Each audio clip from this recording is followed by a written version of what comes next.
வணக்கம். ஆகாஷவாணி திருச்சிராப்பள்ளி. மாநில செய்திகள் வாசிப்பவர் ஜெய்கீதா ரவி. தலைப்புச் செய்திகள். நாட்டின் கடைக்கோடி பகுதிக்கும் பழங்குடியினர் மேம்பாட்டு திட்டங்கள் சென்றடைய வேண்டியதன் அவசியத்தை குடியரசுத் தலைவர் திருமதி திரௌபதி முர்மு வலியுறுத்தியுள்ளார். சூரிய மின்சக்தி வளர்ச்சியில் உலகின் இரண்டாவது மிகப்பெரிய நாடாக இந்தியா உருவெடுத்துள்ளது என்று மத்திய புதுப்பிக்கத்தக்க எரிசக்தித்துறை அமைச்சர் திரு பிரல்ஹாத் ஜோஷி தெரிவித்துள்ளார். தமிழகத்தின் அனைத்து மாவட்டங்களுக்கும் பொறுப்பு அமைச்சர்களை நியமித்து தமிழக அரசு உத்தரவிட்டுள்ளது. தமிழ்நாட்டில் சட்டம் ஒழுங்கு மேம்பாட்டிற்கு உயர் முன்னுரிமை வழங்கப்படும் என்று இன்று புதிதாக பொறுப்பேற்றுக் கொண்ட தமிழக காவல்துறை தலைமை இயக்குநர் திரு மகேஷ் அகர்வால் கூறியுள்ளார். தமிழ்நாட்டில் சிதிலமடைந்த கோவில்களை மீட்டெடுப்பதற்கான ஆய்வுகள் மேற்கொள்ளப்பட்டு வருவதாக மாநில இந்து சமய அறநிலையத்துறை அமைச்சர் திரு ரமேஷ் தெரிவித்துள்ளார். இனி விரிவான செய்திகள். பழங்குடியினருக்கான மேம்பாட்டு திட்ட பயன்கள் நாட்டின் கடைக்கோடி கிராமம் மற்றும் இல்லத்திற்கு சென்றடைய வேண்டியதன் அவசியத்தை குடியரசுத் தலைவர் திருமதி திரௌபதி முர்மு வலியுறுத்தியுள்ளார்.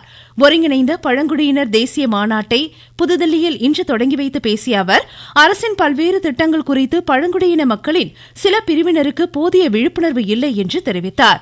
பழங்குடியின சமூகம் கலாச்சார ரீதியாக மிகவும் செழுமையானதாகும் என்றும் முன்னேற்ற பாதைக்கு கொண்டு செல்ல தீவிர முயற்சிகள் மேற்கொள்ளப்பட வேண்டும் என்றும் கேட்டுக் கொண்டார். இந்நிகழ்ச்சியில் பெங்களூரு இந்திய அறிவியல் நிறுவனத்தின் பயிற்சி கூடத்தை காணொலி மூலம் திறந்து வைத்த குடியரசுத் தலைவர் ஏகலைவா மாதிரி உண்டு உறைவிட பள்ளிகளில் விண்வெளி ஆய்வகங்களையும் திறந்து வைத்தார். வெனிசுலா நாட்டின் இடைக்கால அதிபர் டெல்சி ரோட்ரிக்ஸ் 5 நாள் அரசுமுறை பயணமாக இன்று இந்தியா வருகிறார். இப்பயணத்தின்போது பிரதமர் திரு நரேந்திர மோடியை அவர் சந்தித்து இருதரப்பு உறவுகள் தொடர்பாக பேச்சுவார்த்தை மேற்கொள்கிறார். இந்தியா வெனிசுலா நாடுகள் இடையிலான நட்புறவு, எரிசக்தி, பாதுகாப்பு, வர்த்தகம், முதலீடு, சுகாதாரம், போக்குவரத்து உள்ளிட்ட பல்வேறு துறைகளில் ஒத்துழைப்பை வலுப்படுத்துவது குறித்து இதில் ஆலோசிக்கப்படுகிறது. இந்தியாவின் தொழில்நுட்ப திறன்களை அறிந்து கொள்ளவும் வாய்ப்புகளை ஆராயவும் வெனிசுலா தூதுக்குழு பல்வேறு இடங்களை பார்வையிடும் என்று மத்திய வெளியுறவுத்துறை அமைச்சகம் தெரிவித்துள்ளது. சூரிய மின்சக்தி வளர்ச்சியில் உலகின் இரண்டாவது மிகப்பெரிய நாடாக இந்தியா உருவெடுத்துள்ளது என்று மத்திய புதுப்பிக்கத்தக்க எரிசக்தித்துறை அமைச்சர் திரு பிரல்ஹாத் ஜோஷி தெரிவித்துள்ளார். 2025ஆம் ஆண்டில் வருடாந்திர சூரிய ஆற்றல் திறன் அதிகரிப்பில் சீனா முதல் இடம் வகிக்கும் நிலையில் அமெரிக்காவை முந்தி இந்தியா 2வது இடத்தை பிடித்துள்ளதாக கூறினார். மத்திய அரசின் வலுவான கொள்கைகள், புதுமைகள் மற்றும் உலகத்தரம் வாய்ந்த உள்கட்டமைப்பு ஆகியவற்றின் வாயிலாக இந்த சாதனை அளவு எட்டப்பட்டதாக தெரிவித்தார். இந்தியாவின் தூய எரிசக்தி மாற்றம் வேகமெடுத்து வருவதாகவும் இது புதுப்பிக்கத்தக்க எரிசக்தி துறையில் உலக அளவில் இந்தியாவை முன்னிறுத்துவதாகவும் குறிப்பிட்டார். இந்தியாவின் பிரிக்ஸ் தலைமைத்துவத்தின் கீழ் பேரிடர் குறைப்பு பணிக்குழுவின் முதல் நேரடி தொழில்நுட்ப கூட்டம் ஒடிசா மாநிலம் பூரியில் இன்று தொடங்கி 3 நாட்கள் நடைபெறுகிறது. பிரேசில், ரஷ்யா, சீனா, தென்னாப்பிரிக்கா, சவுதி அரேபியா, எகிப்து, ஐக்கிய அரபு அமீரகம், எத்தியோப்பியா, ஈரான் மற்றும் இந்தோனேஷியா உள்ளிட்ட 11 பிரிக்ஸ் உறுப்பு மற்றும் கூட்டு நாடுகளைச் சேர்ந்த பிரதிநிதிகள் இதில் கலந்து கொள்கின்றனர். ரிசர்வ் வங்கியின் நிதிக் கொள்கை கூட்டம் மும்பையில் இன்று தொடங்கியது.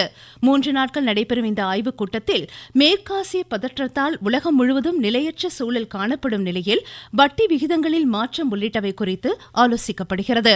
வரும் வெள்ளிக்கிழமை நிதிக் கொள்கை முடிவுகள் வெளியிடப்படும். சிபிஎஸ்இ 12ஆம் வகுப்பு மாணாக்கர் 40,000 பேர் தங்கள் மறு மதிப்பீட்டு விண்ணப்பங்களை எவ்வித சிக்கலும் இன்றி அதன் இணையதளத்தில் வெற்றிகரமாக சமர்ப்பித்துள்ளதாக மத்திய இடைநிலை கல்வி வாரியம் தெரிவித்துள்ளது. யுபிஐ இணையவழி வங்கி சேவை, கடன் அட்டைகள் உள்ளிட்ட பண பரிமாற்ற முறைகளை பயன்படுத்தி கட்டணம் செலுத்தலாம் எனவும் அறிவுறுத்தப்பட்டுள்ளது. வங்கி கணக்கு இல்லாத மாணாக்கரும் கட்டணம் செலுத்தும் வகையில் வங்கி பண பரிவர்த்தனை ஏற்பாடுகள் செய்யப்பட்டுள்ளன. உலக மிதிவண்டி தினம் இன்று கடைபிடிக்கப்படுகிறது. மிதிவண்டி ஓட்டுவதன் முக்கியத்துவம் குறித்து எடுத்துரைக்கும் வகையில் ஆண்டுதோறும் இத்தினம் கடைபிடிக்கப்படுகிறது. பசுமையான எதிர்காலத்திற்கு மிதிவண்டி பயணம் என்பதே இந்த ஆண்டின் கருப்பொருளாகும். இந்நாளையொட்டி மத்திய இளைஞர் நலன் விளையாட்டுத்துறை அமைச்சர் டாக்டர் மன்சுக் மாண்டவியா விடுத்துள்ள காணொலி செய்தியில் இந்திய இளைஞர்கள் மிதிவண்டி பயணத்தை அன்றாடம் கடைபிடிக்க வேண்டும் என்று அறிவுறுத்தினார்.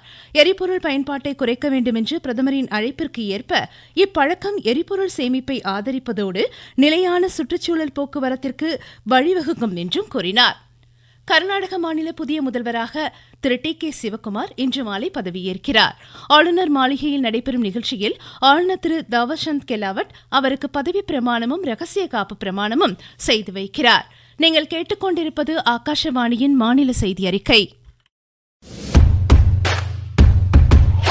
ஊரக வளர்ச்சிக்கான புதிய அத்தியாயம். வளர்ச்சியடைந்த இந்தியாவிற்கான ஊரக வேலைவாய்ப்பு உறுதி மற்றும் வாழ்வாதார சட்டம் ஜூலை 1ஆம் தேதி முதல் செயல்பாட்டிற்கு வருகின்றது. இந்த சட்டம் ஆண்டிற்கு 125 நாட்கள் வேலையை உறுதி செய்கிறது. வாரந்தோறும் ஊதியம் வழங்கப்படுவது கட்டாயமாக்கப்பட்டுள்ளது. பணி முடித்த 15 நாட்களுக்குள் ஊதியம் வழங்குவதை உறுதி செய்வதற்கான அம்சங்களும் இதில் இடம்பெற்றுள்ளன. கால தாமதமாக ஊதியம் வழங்கப்பட்டால் அதற்கான இழப்பீட்டு தொகைக்கும் வகை செய்யப்பட்டுள்ளது. வளர்ச்சியடைந்த இந்தியாவிற்கான பயணத்தில் மோடி அரசு தொடரும் சீர்திருத்த நடவடிக்கைகள்.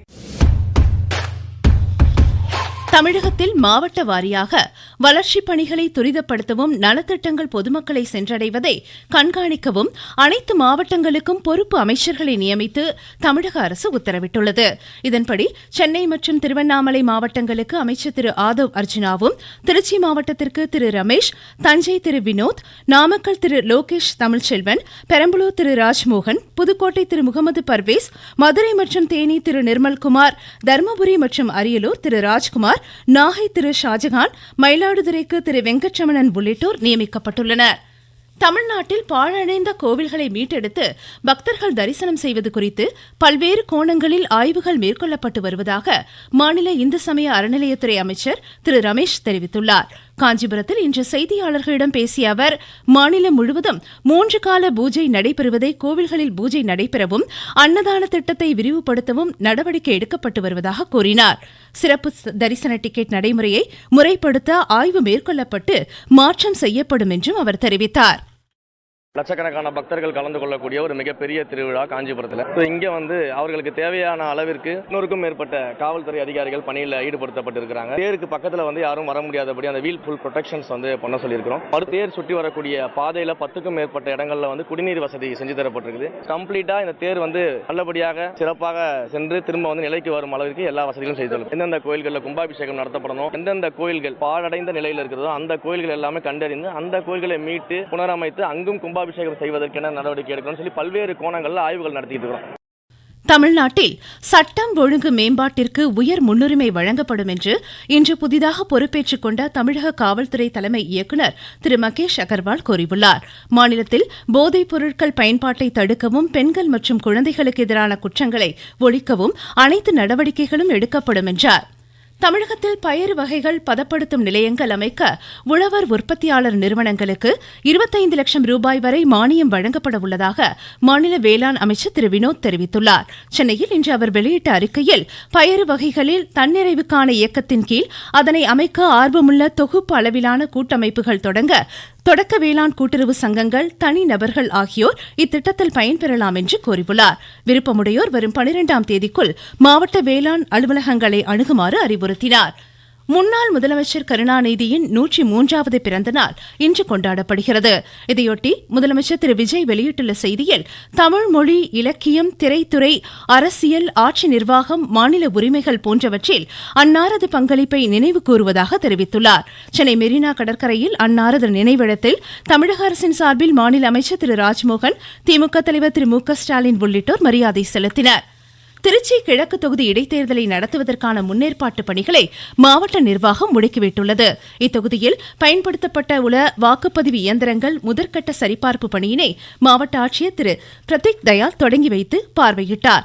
வாக்குப்பதிவு இயந்திரங்கள் வைக்கப்பட்ட அறையில் அங்கீகரிக்கப்பட்ட அரசியல் கட்சி பிரமுகர்கள் முன்னிலையில் இப்பணி நடைபெற்றது. நாமக்கல் மாவட்ட பொதுமக்கள் தங்கள் குறைகளை தெரிவிக்க 9597601077 என்ற வாட்ஸ்அப் எண்ணில் தெரிவிக்குமாறு ஆட்சித்தலைவர் திரு மதுபாலன் கூறியுள்ளார். இதுகுறித்து எமது செய்தியாளர். நாமக்கல் மாவட்டத்தில் உள்ள பொதுமக்கள் தங்களது குறைகளை தெரிவிக்க ஏற்கனவே பயன்பாட்டில் உள்ள 180042551997 என்ற கட்டணமில்லா தொலைபேசி எண்ணை பயன்படுத்தலாம் என்றும், மேலும் புதிதாக தங்களது குறைகளை தெரிவிக்க வாட்ஸ்அப் என்னும் மாவட்ட நிர்வாகம் அறிமுகம் செய்துள்ளது. 9597601077 என்ற வாட்ஸ்அப் எண்ணிற்கு தங்களது குறைகளை தெரிவிக்கலாம் என்றும், பார்வையாளர்கள் மாவட்ட ஆட்சித்தலைவரை அலுவலக வேலை நாட்களில் மாலை 3:30 மணி முதல் 4:30 மணி வரை சந்திக்கலாம் என்றும் மாவட்ட ஆட்சித்தலைவர் கேட்டுக் கொண்டுள்ளார். நாமக்கல்லிலிருந்து எஸ். கண்ணன்.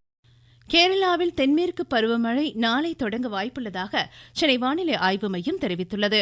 கன்னியாகுமரி, தென்காசி, திருநெல்வேலி மாவட்ட மலைப்பகுதிகள், நீலகிரி, கோவை, திருப்பூர் உள்ளிட்ட மாவட்டங்களின் ஓரிரு இடங்களில் இன்று இடி மின்னலுடன் கூடிய கனமழை பெய்யக்கூடும் என்றும் இம்மையம் கூறியுள்ளது. மீண்டும் தலைப்புச் செய்திகள். நாட்டின் கடைக்கோடி பகுதிக்கும் பழங்குடியினர் மேம்பாட்டு திட்டங்கள் சென்றடைய வேண்டியதன் அவசியத்தை குடியரசுத் தலைவர் திருமதி திரௌபதி முர்மு வலியுறுத்தியுள்ளார். சூரிய மின்சக்தி வளர்ச்சியில் உலகின் 2வது மிகப்பெரிய நாடாக இந்தியா உருவெடுத்துள்ளது என்று மத்திய புதுப்பிக்கத்தக்க எரிசக்தித்துறை அமைச்சர் திரு பிரல்ஹாத் ஜோஷி தெரிவித்துள்ளார். தமிழகத்தின் அனைத்து மாவட்டங்களுக்கும் பொறுப்பு அமைச்சர்களை நியமித்து தமிழக அரசு உத்தரவிட்டுள்ளது.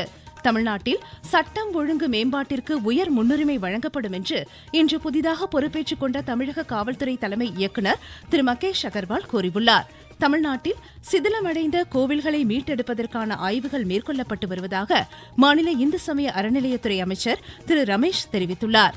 இத்துடன் இந்த செய்தியறிக்கை முடிவடைந்தது.